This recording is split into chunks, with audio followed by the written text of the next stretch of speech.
Et l'on termine ce journal du côté de Chuel, dans le nord-est du Loiret. C'est là qu'un refuge accueille des animaux qui risquaient de se retrouver à l'abattoir. Ils étaient soit trop âgés, soit abandonnés. Ils coulent désormais une retraite paisible. Christine Launay et Pierre-Dominique Lepay. Enzo est encore un peu farouche. Avant son arrivée au refuge, il évoluait dans le parc d'un EHPAD. Ils ont décidé de nous le confier.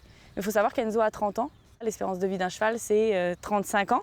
Et donc c'est vrai qu'on essaye de lui montrer qu'on lui veut du bien, mais voilà, par des petites attentions. Et c'est vrai qu'il y a des choses qui vont changer de ses habitudes, il va être assez craintif. Les animaux de ferme recueillis au centre, une soixantaine, ont pour la plupart été confiés par les propriétaires pour leur éviter l'abattoir. Avec la crise sanitaire, les lapins et les hamsters sont arrivés en nombre. Il y a eu beaucoup de demandes de prise en charge suite à des abandons, suite à cette crise effectivement. Et on a été beaucoup sollicités parce que malheureusement, après la crise justement, les gens s'en sont, comme on dit, malheureusement débarrassés et parfois dans la rue. C'est bon, c'est bon. Là maintenant on fait des renforts parce que les biquettes elles poussent les poteaux. Donc on met des renforts en dessous.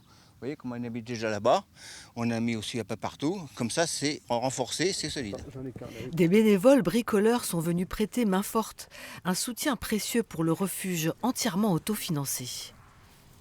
Le foin, la paille, ça paraît pas, mais tous les 3 semaines, c'est de l'argent sur une année. Hein. Alors quand on peut donner un coup de main aussi bien manuel que véhicule, carburant, ou se déplacer avec elle pour aller chercher ce qu'il faut, quoi. 3 000 €, c'est la dépense rien que pour le foin pour toute une année. Et la guerre en Ukraine fait redouter une hausse du prix des matières premières.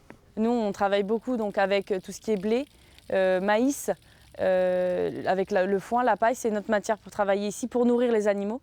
Donc effectivement, on attend, on est un peu en attente, on a eu très peur de ça.